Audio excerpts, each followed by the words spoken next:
So hello colleagues, as promised, in this episode we'll be talking about career pathways in pharmacies and opportunities for students and pharmacy graduates. So this whole channel is about new pharmacists and students, of course.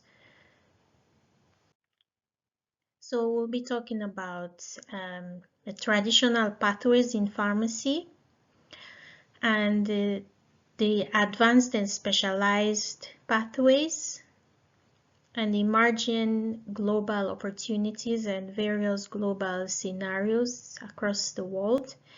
Then we'll be talking about entrepreneurship, innovation, and career development pathways.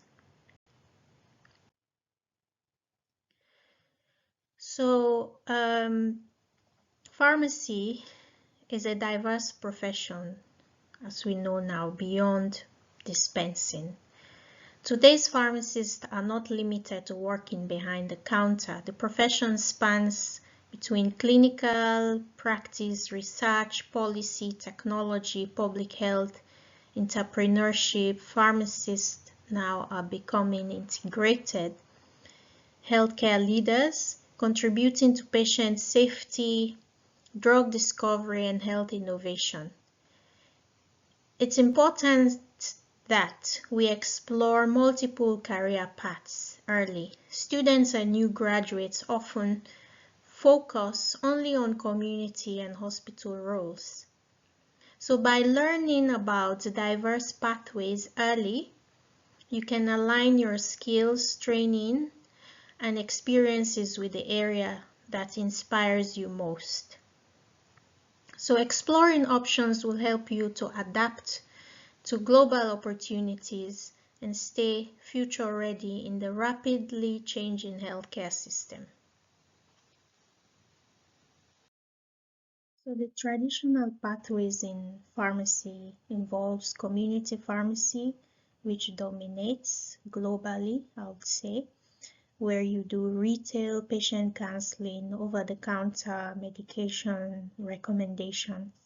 You also have in the hospital setting where you are either a hospital pharmacist or a specialized clinical pharmacy where you do ward rounds, medication safety, and make clinical decisions with other healthcare members.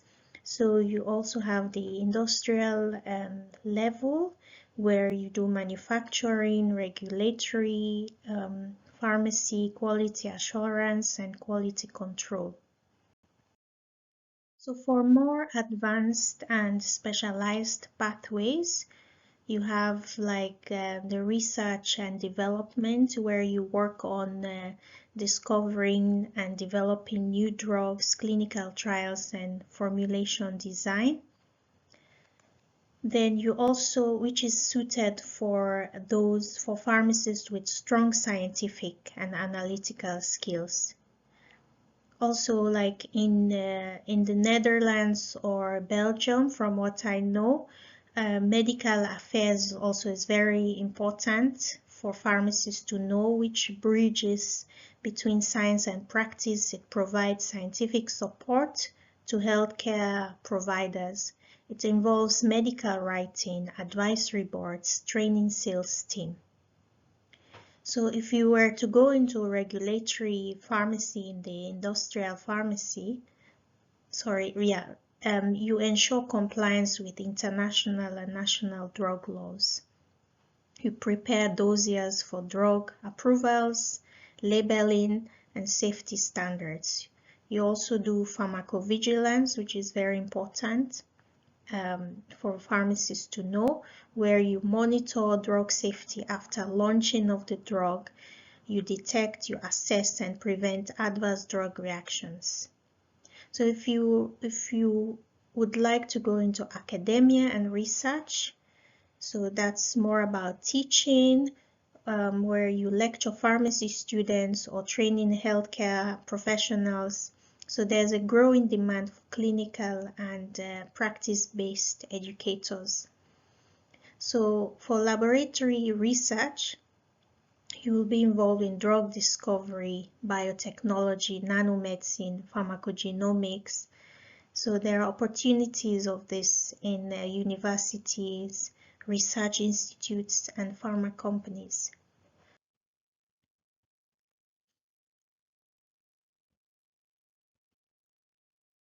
So for PhD or doctoral studies, you specialize in fields like pharmacology, toxicology, clinical pharmacy. So that opens doors to international collaborations and for you to be able to produce high impact publications. So for government and policy, you can be involved in drug regulation, where you will have roles in agencies like the FDA, the European EMA, MHRA, and etc. So you'll be evaluating new medicines, approving clinical trials, and ensuring market safety. So under health policy, you can do designing policies for medicine access, cost effectiveness, and rational drug use. You can work in the Ministry of Health, WHO, local public health bodies. So if you're interested in going into public health, your focus can be on vaccination programs, antimicrobial stewardship, and health education. So there are also opportunities with NGOs, UN agencies, and global health organizations. So what are the emerging global opportunities? So we have digital health and telepharmacy. Especially after COVID-19, digital health and telepharmacy has become very, very important.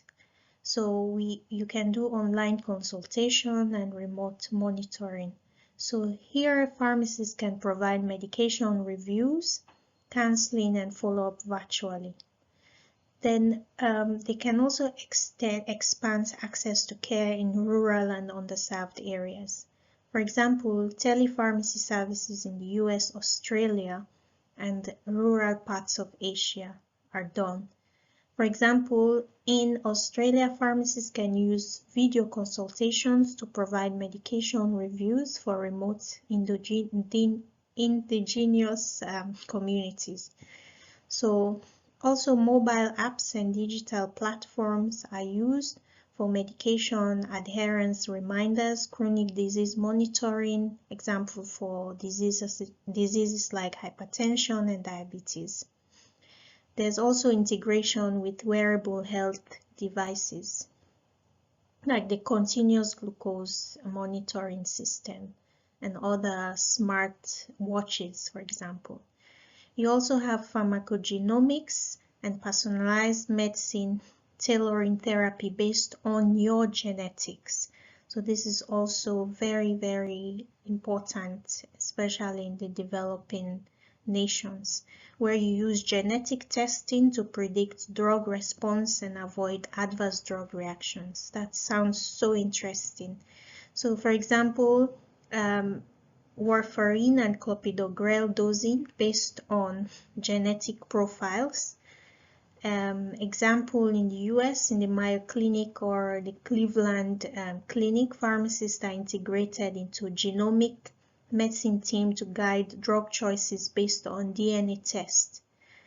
So in Singapore, national pharmacogenomics initiatives also help personalize cancer treatments. So the takeaway here is that pharmacists who learn genomics can play a direct role in cutting-edge patient care. So emerging roles for pharmacists involves counseling of patients also on test results. Like in my pharmacy practice, I also interpret laboratory diagnoses for hepatitis, for diabetes, for hypertension. So yeah, to interpret the results and you give the right advice to the patient. So you also collaborate with physicians to choose the safest and most effective drug regimen. So this is more applicable also both in the community and hospital setting. There's a growing demand in oncology, psychiatry, and also on rare diseases. So there's also the use of AI and data science in pharmacy, where there's AI-powered drug discovery. So machine learning accelerates new development and reduces cost. So clinical decision support. AI helps pharmacists and doctors detect drug interactions, optimize dosing, and predict outcomes. For example, in the UK, in the NHS, there's AI-powered tools which help pharmacists and doctors flag dangerous drug interactions, which can also predict adverse drug reactions. Example, in India, you have startups using AI plus pharmacy data to optimize supply chain and reduce counterfeit medicines.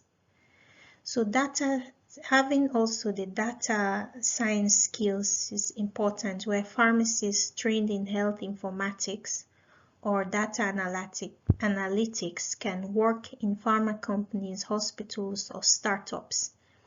This is a hybrid career where pharmacy knowledge plus coding plus data analysis is equals to high global demand.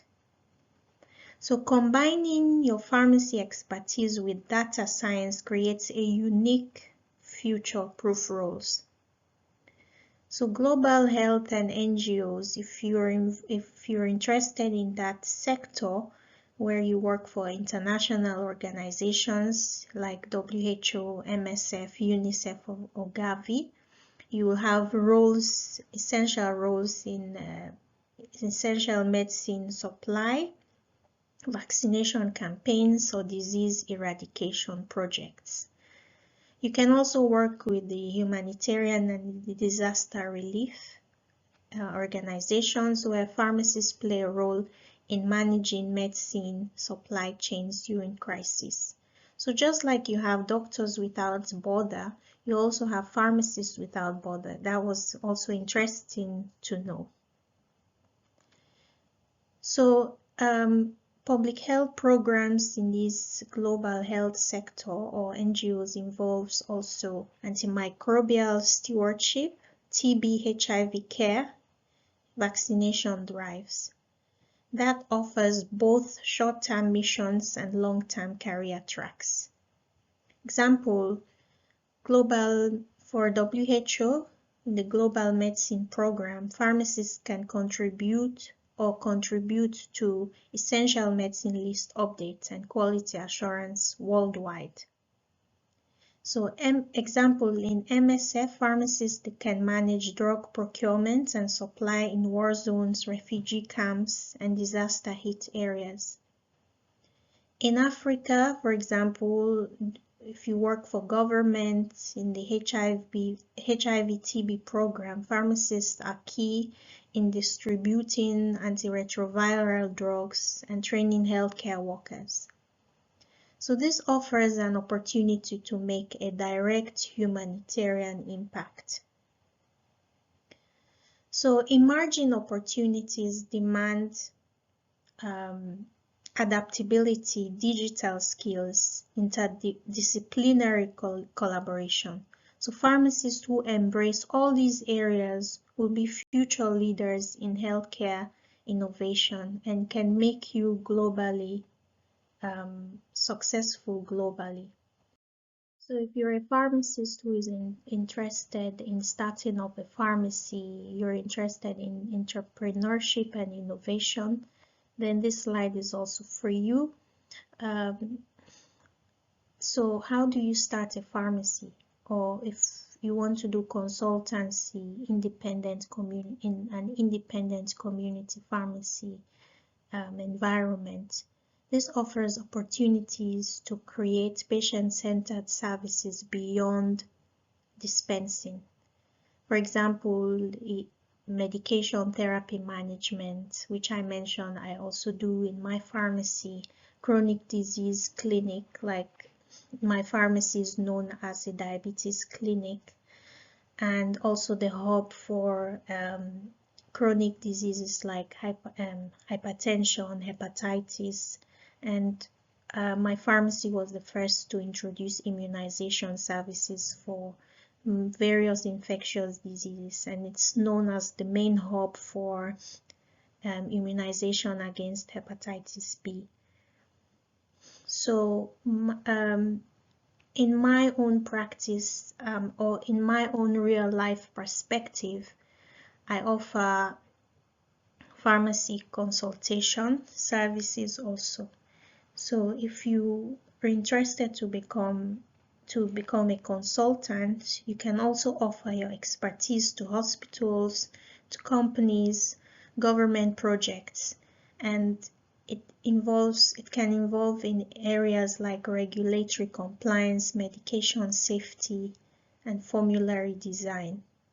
For example, in the US or Canada, many pharmacies own independent pharmacies that compete successfully with chains by offering specialized services like in diabetes care and travel health clinic. I think that's a niche one of you can go into, this travel health clinics. Very, very important.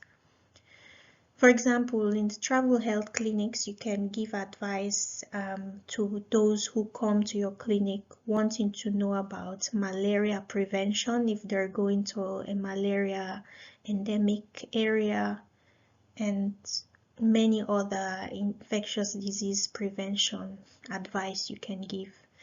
So health, if you were to go into health tech startups, I have a colleague who's already on that. So you do digital health pharmacy platforms also, which is very, very lucrative. You can work on online recording, home delivery, and virtual pharmacist counseling. So in India, for example, and US, pharmacists are central to business models. You use pharmacy apps and tools for adherence tracking, medication reminders, chronic disease monitoring. So pharmacists can design or consult on these innovations, or you can even become innovative by making your own apps, which you can also sell to many retail pharmacies or wherever you think those apps are applicable. Example, in the UK, you have startups like Echo, which provides app-based prescription delivery. You can also be involved in nutraceuticals and wellness, where you provide nutritional supplements and preventive health in your own community pharmacy practice, for example. There's a rising global demand for vitamins, herbal products, and probiotics, because now many people are shying away from the conventional drugs manufactured in industries. People are now going more into the natural supplements. So pharmacists can ensure product safety and make evidence-based recommendations. You can also be involved in wellness services, like you do lifestyle counseling, nutrition, exercise, smoking cessation, and weight management. So there's an expanding market in North America, for example, Middle East and Asia. Like in Saudi Arabia or UAE, you have pharmacist-led wellness and supplement businesses, which are growing rapidly as part of the preventive healthcare initiatives. If you're someone who's interested in pharmaceutics, you can have your compounding services where you do personalized medicines. This sounds very interesting, where you can do custom formulations for patients with allergies, pediatric needs, or hormone replacement therapy. So there's growing demand in dermatology, pain management, and veterinary medicine. So the opportunity here is that few pharmacies can specialize in compounding and create high-value niches. Example, in the US and Australia, there are independent compounding pharmacies which thrive by offering unique and customized formulations that are not available in the commercial products. So if you're someone who is interested in entrepreneurship and innovation, as I mentioned, in my own perspective, for example, I started City Globe Pharmacy with a small family loan, which became scaled into a trusted national brand. We expanded beyond dispensing, where we provided free hepatitis B screening for our community, and we do chronic disease clinics and health campaigns as a corporate social responsibility. So I blended my pharmacy practice and plus public health to create social impact. So during my leadership and advocacy skills, I was member of the Sierra Leone National Drug Expert Committee and the Ministry of Health technical working group, where we updated and formulated the standard treatment guidelines, the national standard treatment guidelines. So we teach, I mentored future pharmacists in postgraduate programs, and I have my research, which based on the data I collected in my pharmacy, I have published research on hepatitis, diabetes. So entrepreneurship in pharmacy is not limited to just opening a drugstore.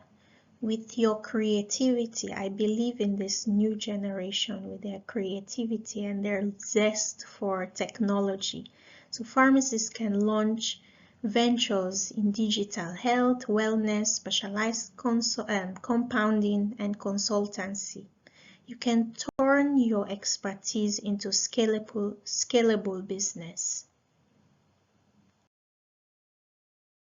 So in the US, how do students or graduates, what do they do in their career pathways?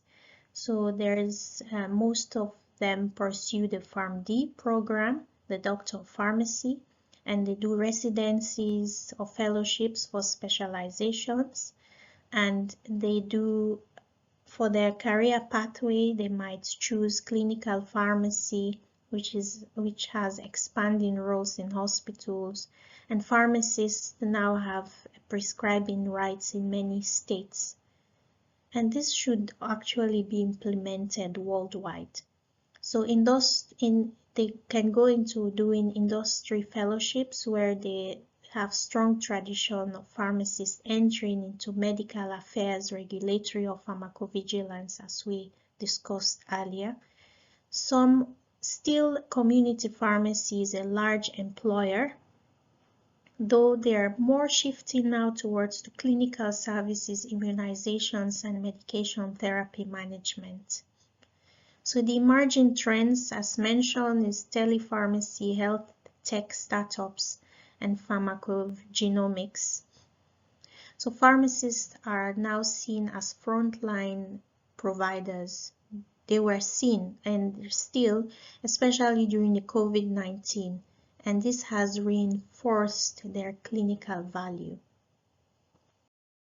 So what's the career pathways in Europe, or how does it look like? So when it comes to education and training, most countries in Europe require to have masters in pharmacy or MPharm or equivalent for licensure. So some countries like UK, Germany, France, they offer postgraduate specialization in clinical pharmacy, hospital pharmacy, or industrial pharmacy. So there's also residency and fellowships, which is less formalized than in the US, but hospital internships and EU recognized specialization exist. And Their career pathways involve like community pharmacy, which is widely available across Europe. Like in the UK, community pharmacists can prescribe certain medications, they can give vaccinations and provide chronic disease management. There's also focus on patient counseling, preventive care, minor ailment clinics. In the hospital setting, so like in clinical pharmacy, you have strong clinical integration in countries like UK, Germany, Netherlands, and Sweden. Pharmacists participate in ward rounds, therapeutic decision making, and antimicrobial stewardship. In the pharmaceutical industry, for example, Europe is home to major pharma hubs in Switzerland, Germany, Ireland, and Belgium. So there are opportunities in research and development, that is R&D, regulatory affairs, medical affairs, as mentioned before, clinical trials, and pharmacovigilance. There's strong demand for that, for pharmacists with such skills. So when it comes to academia and research, there are universities in the UK, Germany, France, and Netherlands which have active research programs in pharmacology, biotechnology, nanomedicines, medicine, and personalized medicine. So for PhD and postdoctoral positions, they are common stepping stones for global research careers. So if you're someone interested in regulatory and government roles, you have the European medicine agencies in the Netherlands and national agencies which provide opportunities in drug approval, safety, and policy development. So pharmacists can work on European-wide regulations, clinical trial evaluation, and public health initiatives. So what are the emerging trends in Europe? If you're interested to work in the digital space in Europe, you have digital health and e-prescriptions which are increasingly integrated into healthcare systems like Nordics, UK, Germany. There's also precision medicine and pharmacogenomics, which is gaining traction, especially in oncology and rare diseases. So clinical pharmacists have prescribing rights, which is expanding in areas like UK, Ireland, and some of the Nordic countries. You also have the green pharmacy initiatives for sustainability in manufacturing and medicine disposal. So Europe provides diverse career options: clinical, regulatory, research, and industry. There's strong government support for clinical roles and advanced pharmacy practice. Emerging technologies and personalized medicine offer future-ready roles for new graduates. So if you find yourself working in Asia or in the Middle East, for example, in Asia, their education and training involves like they have strong pharmaceutical sciences and industry-focused training, like in countries like India, China, Singapore. So clinical pharmacy is more developed in Singapore, Japan, South Korea compared to that of India and Pakistan. Bangladesh, for example, has a focus which is still largely on manufacturing and community practice. So what's the career pathways in Asia? They have huge opportunities in the pharmaceutical industries, where there are opportunities in generics, biosimilar, and clinical research organizations. So for community and pharmacy practice, it's expanding but varies. Singapore has advanced clinical pharmacists, while in India, retail pharmacy dominates. When it comes to academia and research, There's strong growth in biotech, nanomedicine, and pharmacogenomics. So there's emerging trends in telepharmacy to serve rural areas like in India and Indonesia. You have health tech startups for prescription delivery. Example, in India, you have Asia, which is becoming the global hub for drug manufacturing. So in the Middle East, when it comes to education and training, they have strong emphasis on PharmD programs, like in Saudi Arabia, UAE, and Qatar. So many students pursue postgraduate specialization abroad. So the career pathways in the Middle East involves like hospital and clinical pharmacy, which is rapidly expanding with pharmacists integrated with multidisciplinary teams. So you have community pharmacy also, which is a traditional retail role, which still dominates, but it's shifting more towards wellness and chronic care. You have the industry and regulation sector, where there are opportunities in multinational pharma companies like in Dubai, Saudi, Egypt as regional hubs. So you also have emerging trends where you have a localization of drug manufacturing as part of the national visions like Saudi 2030, UAE innovation goals. For telehealth and e-pharmacy is also becoming mainstream, like in Saudi Arabia. So governments actively invest in pharmacist training and health transformation, creating strong demand. That's a very nice and unique feature about the Middle East also, which I wish Sierra Leone can also offer, or Africa. So what's the education and training scenario in Africa? So there's wide variation. Some countries like Nigeria, South Africa, they have strong clinical pharmacy programs. Others focus on basic pharmacy practice. The career pathways in Africa involves community pharmacy, which is a core role in many countries. Often pharmacists are the most accessible healthcare provider. So in the hospital setting, it's growing slowly with limited clinical integration in some regions. When it comes to public health and working for an NGO, there's big opportunities in programs like HIV, TB, malaria, which is often supported by WHO, MSF, etc. So in terms of entrepreneurship, you have many pharmacists which own independent pharmacies, diagnostic centers, or compounding labs. You have emerging trends. There's a rise of digital health, mobile pharmacy services. There's increasing focus on pharmacovigilance and local manufacturing. The challenge in Africa is that we have workforce shortages. There's weak regulatory enforcement, but then there's a high social impact potential.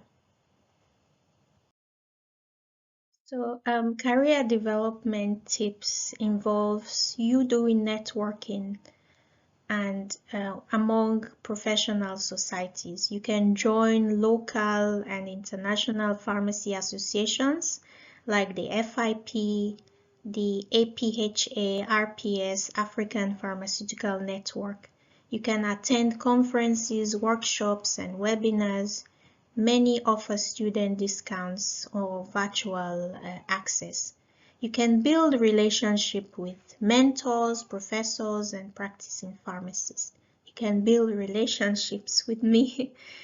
So why does this matter? Networking opens doors to jobs, residencies, collaborations, and global exposure.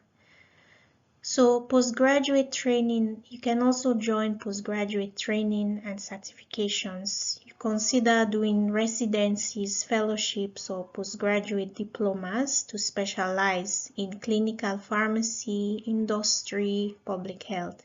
You can explore short courses and certifications like in pharmacovigilance, regulatory pharmacy, digital health, clinical research, you name it. So this matters because it differentiates you in a competitive job market and can broaden your career option. You can also be involved in continuous professional development where you stay updated on new therapies, guidelines, and technology. You use free, affordable platforms like Coursera, FutureLearn, WHO Academy, edX for CPD modules. So many countries, they mandate CPD credits for license renewal. So you can embrace that as a growth tool, not just a requirement. So this matters because it ensures long-term career relevance and adaptability. For research and publishing, you can participate in like small projects, case reports, or audits during internships. You collaborate with academic staff or clinicians on publications. You can share your insights on LinkedIn or pharmacy blogs to showcase expertise. This matters because it builds your credibility and it shows initiative beyond routine practice. It's also important that you develop your non-clinical skills, your soft skills in communication, teamwork, leadership, cultural competence. So also having digital skills like data analysis, health informatics, and pharmacogenomics basics. Having business skills is very important also if you want to become an entrepreneur. Financial literacy is very important for all professionals in all walks of life, and project management. So why does this matter? Employers increasingly value pharmacists who can manage projects, who can lead teams and innovate. So what's the global mindset? You explore exchange programs, for example. You do international internships. You do global volunteering like for MSF or WHO. So learn about the different healthcare systems and regulations. Learn other global languages, which are also a big plus. So why does this matter? It expands your career mobility and opportunities across borders. So career growth in pharmacy is about lifelong learning, adaptability, and proactive networking. Success comes to those who actually combine their clinical expertise with innovation and leadership skills. I hope this was a successful presentation, and I hope that it will actually create an impact in your career. All the best and see you next time. Thank you.